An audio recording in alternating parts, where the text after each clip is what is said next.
উঠো কই উঠবো? পলাও পলাও বললাম কেন আমতাছি না কিসে? আরে আমরা বেশি গরিব করে জয়নালের কাছে টেকা লইছিলাম না হ্যাঁ।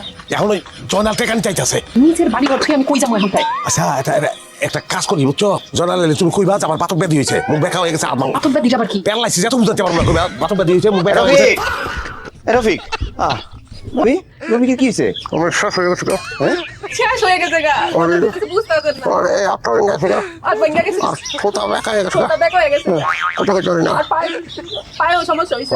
আপনার যাওয়া লাগবে না হ্যাঁ হ্যাঁ আমি আরো ভাবলাম রফিকের কাছে টাকা পাই যাওয়ার পথে টাকাটা নিয়ে যাই ভাবি কেমনি কি আমার একটু খুইলা তো ভাইজান হইছে কি কালকে রাতে সুস্থ ছিল মানুষটা। গরিব তো খাট তো ভালো না কাটটা ভাঙ্গা পড়ে গেছে গেল লোকে আমার স্বামী এমন হয়ে গেছে ভাই। বাবা ব্যাধি হয়ে গেছে। তো ভাবি ডাক্তারের কাছে নিয়ে যান নাই? ভাইজান গো নিমকে এমনি হইছে দেন দেখাইতাছি টাকা।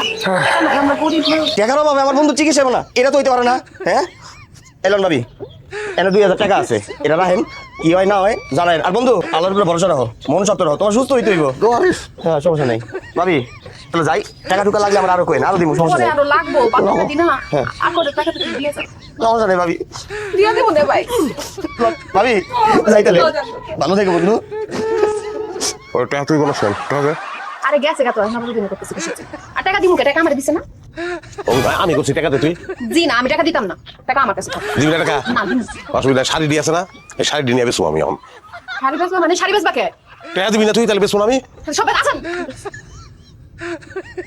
আমার তুই আছে না আমার তুই আছে যাওয়ার কথা কেন রেডি হোক আমি যাইতে আমি আইতাছি